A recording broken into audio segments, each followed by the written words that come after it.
I suspect Tom's on his way through as well. Hi, Tom. Nice to see you. We've been working with Century Tech AI as a trust for a while now. I have to say it's been, and Paul and David would certainly attest to this more than I would.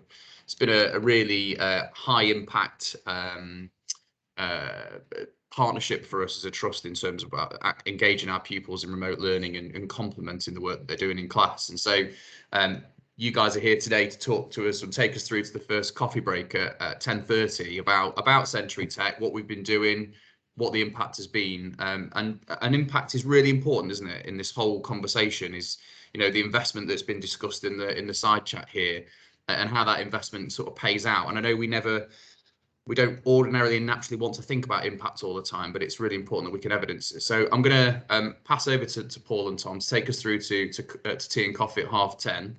Just before we all dash off for a coffee at 10:30, Joe Stone, our EdTech lead professional here at the Trust, has got a couple of slides to share with you.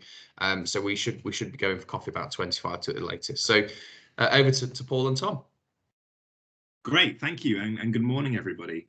Absolute pleasure to be here, and thanks so much to Discovery for the invite and the opportunity to talk to you all. Before we get started, do a brief background on Paul and I.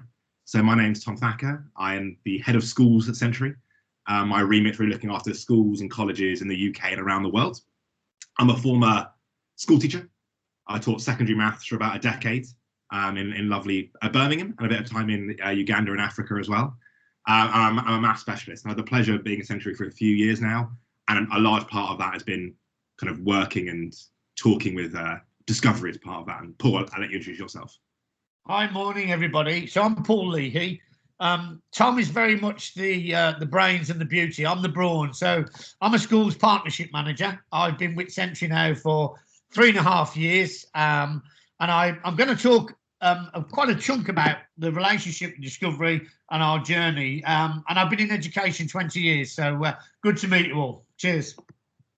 Great. I hope you can all see my screen. So yeah, we're not really here talking about the impact of Century, but actually what my main focus is going to be is I don't want to talk too much about Century. If you want to see about Century, we've got a website, it's been mentioned by Paul, etc. It's actually the impact of EdTech over the COVID period and going forward. Now, without a doubt, COVID has been horrific and awful, and we all wish it didn't happen, and it's 99% negative. But as been mentioned by kind of Emma, by Nick, by Paul and many others this morning already, there have been gains in EdTech. And what my main message I want to get through today is don't lose your gains. So let's think about that a bit more. So what is the impact of kind of EdTech and COVID on schools been? Well, there's kind of 4 main points I'm going to make here. So first of all, you've got more access to hardware than you ever had before. I know there are many criticisms of the government's rollout of laptops, but without doubt, whether you've got them from the government or parents have purchased them, or you've actually really spread them yourself within your own community, students have got more laptops than you had pre-COVID. So what are you how are you going to use these going forward? And in no way am I suggesting every lesson's a laptop lesson. That is not good teaching. But are they going to go back and just sit in a cupboard? Or are you going to start using them as part of your teaching and learning and your pedagogy? Again, been mentioned, I'm really echoing what people have said before. This image here, I'm really showing that actually what's happened is teachers have really become upskilled in EdTech. And when I was leading a maths department in Birmingham, I obviously put it quite naturally, you're not surprised, I'm a big tech geek. And I really struggled in my department to get people to use even emails well, let alone the idea of trying to use Teams well or online platforms, online learning. And I did so much training in CPD, and I could never really shift it forward. And actually what COVID did is rip that Band-Aid off. Without doubt, EdTech and technology in school has shifted forward 5 years, maybe even 10 years. And I remember when I was meeting schools before COVID, and we suggested them, let's have a webinar to talk. Quite often I get a response of, what's a webinar? People hadn't heard of what Zoom was or what Teams was or anything like that. That was a real shock to them. Now, the fact that there's a good 60, 70 of us having a chat over Teams a year ago would have seemed a ridiculous suggestion to run a conference over Teams and being run so smoothly as today is. And now everyone's like, yeah, of course we do that. What an incredible gain that we've had. Also data. I suspect using things like Teams and Sentry and other online platforms, you've got access to more data than you ever had before. Data is useless unless you use it. So how are you going to start using data going forward? And the other big, probably unfortunate change, I think we've been mentioned already slightly earlier, is the end of snow days. I remember as a teacher I had a few snow days. Lovely. I used to love a snow day. But now that is truly over. The next snow day, when it comes, will be a Teams or Zoom or online work day, I suspect, for a majority of schools. So here I'm going to look at a little bit of an analogy. So the difference between kind of like summative and formative, and how actually EdTech can really try and bridge the gap. There's a quote here from Robert Stake. When the cook tastes the soup, that's formative. When the guest tastes the soup, that's summative. So the idea here is when a chef is preparing his soup in a restaurant, he keeps tasting it, adding kind of different salt, different pepper, other flavors. He's formative, he's informing what he's doing. And then when it goes to the customer in the restaurant, that's it, that's done. They're now going to get their summative view on whether that was a good soup or not.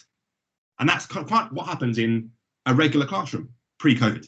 You would plan a lesson, you would teach a lesson, and you might adjust it and look at your lesson plan. You're kind of slightly formative yourself, but realistically, you're just giving it to the student.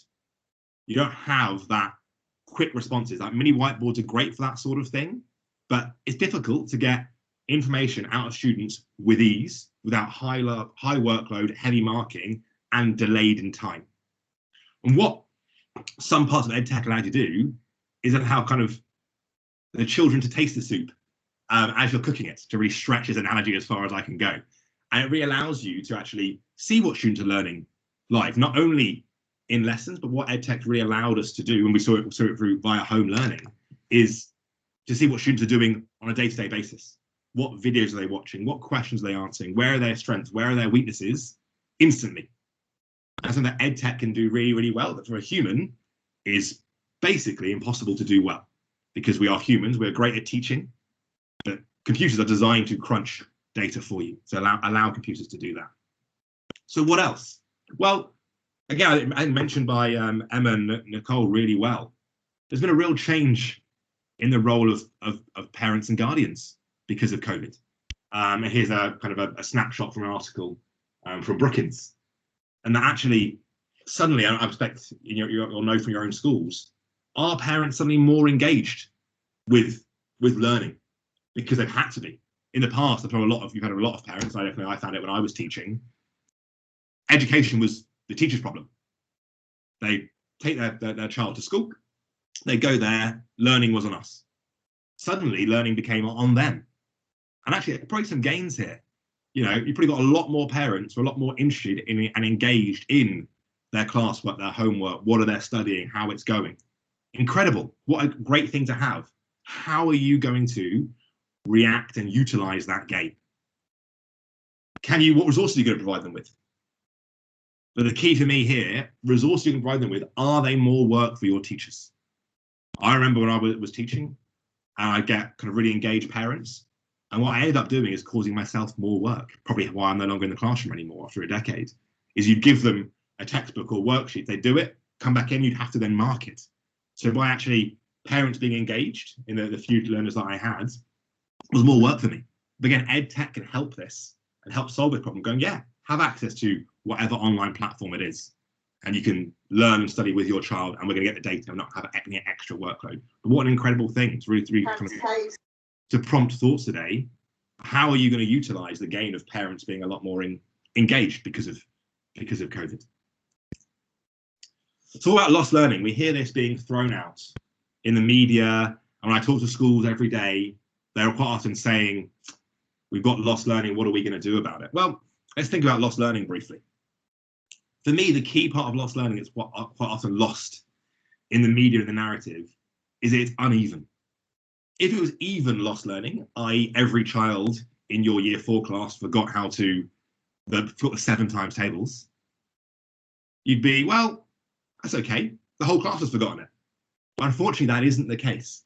It's uneven. Each child would have missed part of a day because they didn't have access to a laptop that day, their internet wasn't working, they didn't understand your lesson because they weren't in your classroom. It is going to be, each learner has got different gaps. in their knowledge. And as a teacher, that is an absolute nightmare. If everyone had the same loss, teacher, easy to solve, plan a lesson out, deliver a great lesson, teaching is the most powerful way of students learning, solved. That isn't the case. It's going to be really, really uneven. So what a school going to have to do? Diagnose. You're going to have to diagnose these learners. Maybe you started this already, to work out their gaps in their knowledge. Again, I think Nick and Emma touched on it really well. For a lot of schools, this might mean some testing, kind of cuts up of old SATs papers or whatever it is. And that's really high stakes. And right now, we don't need anything high stakes for our learners. They've been through enough. So what facilities can use, and again, here's where there are numerous EdTech platforms that can do low stakes, formative assessment that is self-marking to diagnose these gaps. That's really powerful. So how are you going to start diagnosing them? And then once you're diagnosing, so what? You found these kind of gaps in knowledge. You're then going to have to teach. And the symbol I'm trying to use here is that, going back to the uneven point, when you diagnose, you know you're going to find weird and random gaps in different bits of knowledge for different learners. So it actually becomes a real juggling act. And the phrase that people will use will be differentiation. You're going to have to differentiate more in your lessons. We all know differentiation is really hard, really, really difficult to do in the classroom and to do it well. So actually, how are you going to be able to differentiate and teach different resources? Perhaps you're going to be using your TAs, your learning assistants more. Incredibly powerful. What a great moment for the kind of the power of TAs and learning assistants. I used to love the ones that I worked with at my school. This is a real pinnacle moment for them. They're going to have to really help and solve these gaps. But how are you going to give them the data? What resources are you going to support them with to close these gaps? And again, this is where EdTech can be a real supportive tool to those teachers and those teaching assistants. Well, one other, I found this article fascinating. I'm just going to throw it out there. I don't know if those saw this article by Laura in the Guardian. Again, another really weird game that people probably hadn't thought about. That actually those children who enjoy working at their own pace. I think Emma, Paul, and Nick mentioned it as well. That students being able to learn at their own pace, being able to hit retry, being able to rewind a video, being able to play a video again, being able to try again on questions, get instant feedback. Something we haven't really thought about in teaching pre-pandemic. But this Guardian article here, I recommend it. Of course, I'll share my slides with the Discovery team afterwards, so you can have a look at this article. I'd recommend looking it up. Fascinating about how a group of students who were perhaps forgotten in the past, perhaps you're more quiet learners who just kind of trudged along and got on with it, behaved well, got good scores, performed okay, suddenly, because they can go at their own pace, they can try again and they can improve, we're seeing real improvements in this group. Really fascinating. What an interesting group. And again, what tools and resources have you got to help facilitate these learners? And perhaps you've got great VLEs, you've got great things you're sharing on Teams, you've got great resources you're sharing, but then what EdTech products can help and support these learners who want to improve at home on their own? Obviously, this combined with more engaged parents is kind of a real great gain for these learners. However, of course, I'm sure you're all feeling it, and I left teaching because of workload. My wife, bless her, is in a school right now teaching. Workload was always an issue in teaching. It's become even more of an issue throughout COVID. It's been absolutely horrific. The schools I speak to, seeing my wife go through it, it has been tough, and it continues to be tough. Just because schools are reopened doesn't mean it's back to what it was. It's still even harder than it was before, and it was already really difficult. Here's some really nice and interesting graphs and charts. So here's one from TeacherTap. For those who don't use TeacherTap, I really, really recommend it. It's fascinating data you get on a daily basis. He's looking at, they asked almost 9,000 teachers back at the start of March, what do you do well that is good for self-care? Frankly, the answer is nothing. So what are your teachers suffering from this as well? Really interesting article from The Guardian saying about the stress on teachers. I'm sure you've got perhaps teachers who are already saying they're leaving, they're moving on from teaching. The amount of kind of inquiries that I now get to join my team, the curriculum team, from current teachers is ridiculous. I've never seen anything numbers like it. People emailing saying, hey, we'd like to leave teaching and come work with an EdTech company. It's ridiculous. I've never seen such numbers. And this is exactly why teachers are doing it, because of this stress. And here's two graphs from Hays, the kind of the HR company. And I don't need to talk these through. You're probably not surprised by these numbers, but showing how work-life balance has got basically twice as bad for leadership team. I'm probably absolutely preaching to the choir here. You're like, yeah, of course we know this. But what are you doing to help support your leaders and your teachers going forward? So the retention of staff is everything. And again, EdTech is not the solution to any of these things. It is part of a well-balanced solution to many of these things, and where tech can do a lot of this heavy lifting. So what's the future of EdTech? Well, future of EdTech, for me, anyone tells you that EdTech is, as I just mentioned, the solution to anything is wrong. It's part of a well thought through, well structured. As Paul mentioned at the start, when they started a century, they didn't go all guns blazing, all of their schools, day one, all of their teachers. It was, let's get it in a couple of schools, get up and get it using, let's roll it out. It's exactly the kind of strategy you need with EdTech. But the key is it's all about supporting the great work being done by teachers in the classroom. It is in no way a replacement tool. It's there to support. What can technology do better than a teacher can? There aren't many things, but there are definitely some things. 24/7. Technology is there all of the time. You don't have to do evenings, weekends, after school. Technology can handle that for you. Data processing. It's literally the entire point of computers and technology. Originally, was to process data. Let technology do that for you. Of course, self-marking. Now, technology is never going to mark essays for you, at least not in the next 10, 15 years. And even then, I still don't believe it. That's somebody who works in EdTech.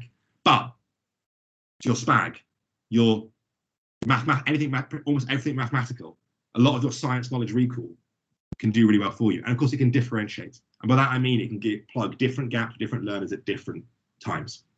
What it also can do, and it must do, is use the latest research. I'm going to come on next, and already been mentioned by Emma and Nick. Actually, Nick, thank you. I literally edited my slides as you said this. What a great phrase. Technology can be the equalizer of our time.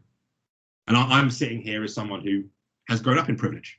I've got parents who both had degrees. My school life was very easy. I went to university, very, very easy.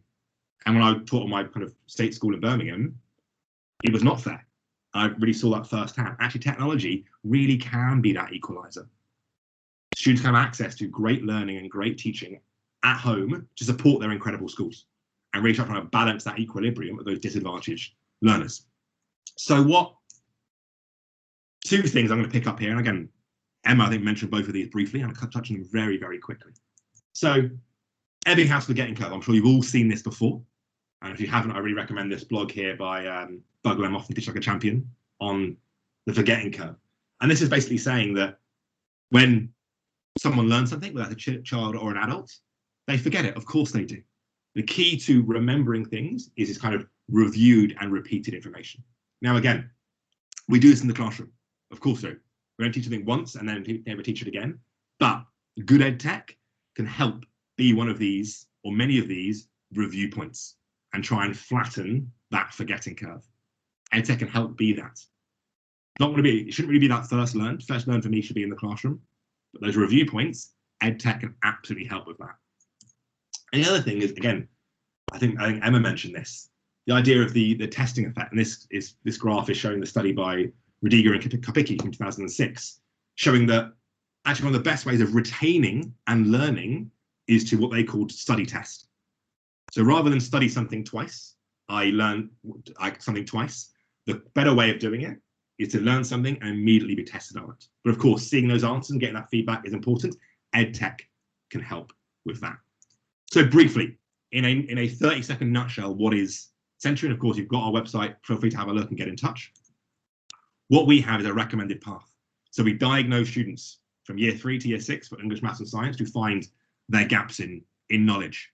We then give them access to high quality learning materials in the form of videos and slides that are all voiced over by qualified experienced teachers teaching, whether that's English, Maths or Science. We then immediately quiz them on that bit of knowledge. We call them nuggets to see if they've understood. Give that data to the teacher, data to the student. And of course, all of this comes through to teachers in lovely little self-marking, zero workload dashboards.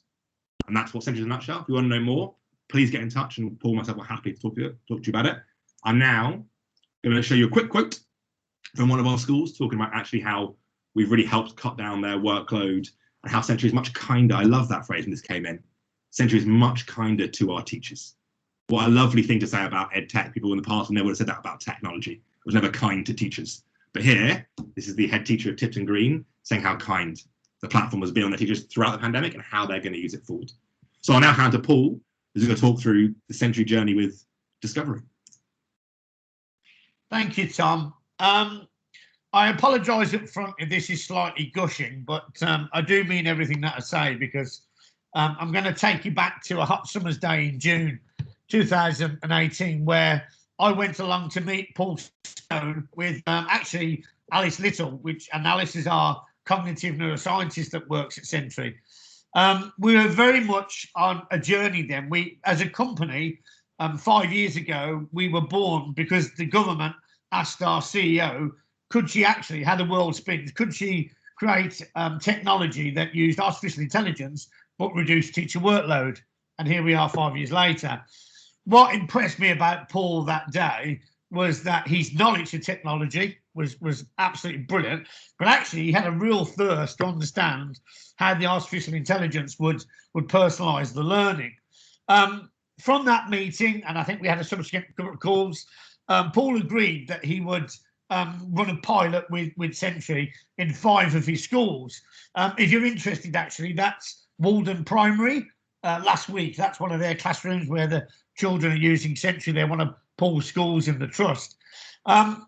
What through that process of working with them on that pilot, we actually ran a review meeting, and for me, this was a turning point. If you're working with a tech company and they're not prepared to listen, then that's not really a good thing, really. And what happened was we went along and met with the schools, and we included the schools who were not using it as well. And at that review meeting, it really was quite a game changer. I'm going to highlight an individual in Louise Saunders that took on the role of advising us on how we should build age-appropriate content. And if I think of that moment when that happened, and then how we built that, it was thanks to Discovery that here we are today working in hundreds of primary schools because of that listening to them and what they felt would be better. Now, I'm pleased to say that we had another review in February where Paul indicated that he might go forward with Sentry into the next year for all schools if we could show some impact. And I'm really pleased to say in June of that year, Paul alerted me to the fact that they've had increased maths results with their SATs.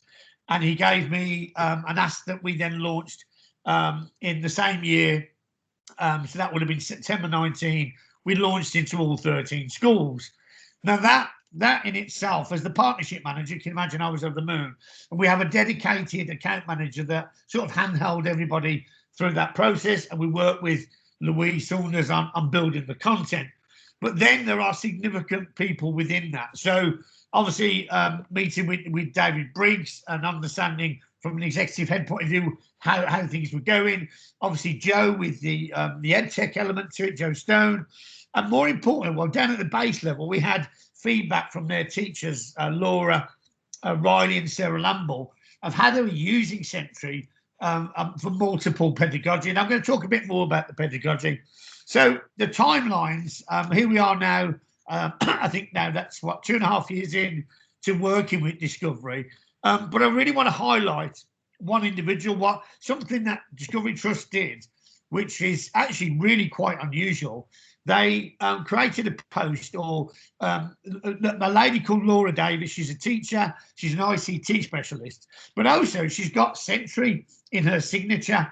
And I think that's really made a difference, is that using tech really well within your school is having an ambassador that's going to support it. And I know that Laura Davis has been instrumental in ensuring that all 13 schools maximise on their Sentry. So a big thank you to Paul and the team. They've absolutely been marvellous to work with, but I think what's been brilliant is the feedback they've given us to help us improve what we do. Tom, next slide, please. So it's in this sort of last year, I'm sad to admit that I've not left home for a meeting in over a year now. But in that time, I've met over technology using Zoom, probably about 400 senior leaders, and about 50% of them have been primary head teachers and teachers. What I can tell you is that in that period, every school was different. You know, whether the demographic, how much kit they've got, the leadership, the way that they were looking at embracing technology. The one thing I would say about today's conference is you're here probably because you are involved with EdTech. Sadly, there's thousands of schools who still haven't taken the step maybe to find out more about maybe the new innovation and what's out there. They're quite happy where they are. But the point I think Tom made really well and other speakers have today is that actually embracing technology for the future and using it as part of your strategy, not as a singular thing, is really important. So sort of things that schools have been telling me is all about the well-being of the children and the teachers and about bringing confidence back to the children. But actually, they need a break maybe from EdTech for a moment, but also not losing the tech gains they've made because of lost learning. And I think the big thing is that they want something that's low maintenance, but really, really strongly supports how they go forward. It's not just about recovery curriculum. It's about using the tech now going forward as part of their teaching and learning strategy to support high quality teaching and learning. So if we go to the next slide, Tom. I think what I've been listening to in all of the meetings I've had now since January 4. So I think I've probably met, well, we've delivered webinars, and I want to thank Discovery. They've supported a couple. We've had over 1,700 guests at 5 events in the last 8 weeks, which is pretty phenomenal. And what they're interested in is the pedagogy going forward. So what they want is to have Century as part of their strategy, but also using obviously other great platforms as well. But they don't want to have multiple systems for core subjects. So they're using our system for live data. They're using it for intervention. They're using it to track progress. They're using it. I'm hearing lots of conversations about blended, so using Century within the classroom, flipped learning, before school clubs, lunch clubs, after school clubs, homework, personalised learning, revision, cover lessons, and parent engagement. So I think from our perspective, our journey with Discovery has been one that has been all about partnership, and I'm dead proud of what we do with all of our schools, because I think we are slightly different in that we really do care about what we do. I'm 20 years now working in this sector, and I absolutely love working with our schools. So I'm going to finish with one last slide. I'll leave that on the screen for a moment. I have equivalents in the north of England, and I have equivalents in the south. So that's meet Deb and meet Matthew. And if you want to find out more, we've got lots of brilliant webinars that we can forward. The website, as Tom says, is fantastic. But just if I'd like to just finish by just a massive thank you to Paul Stone for believing in us back 2.5 years ago, and here we are now, honoured to be speaking at your EdTech conference. Thank you. Thank you, Paul, and thank you, Tom, for teeing that up really nicely. I just want to make it really clear that we didn't ask you to talk about the work you've done with us, but to talk about what Century could be doing. But it's great that you've referenced so many individuals there. And so many pieces of great work, and as I say, these workshops and these keynotes are intended to be sort of short inputs to give you a bit of a flavour of opportunities that are out there. And we would certainly advocate and encourage people to get in touch with Century Tech because it's been a really fruitful partnership, and one that has been embraced across our trust, and we're being able now to track engagement and see the impact for pupils, and it's wonderful. So thank you to both of you for your continued support and partnership. It's really important to us. And we've arrived at the first break. I did mention them. I'd like to introduce Joe Stone.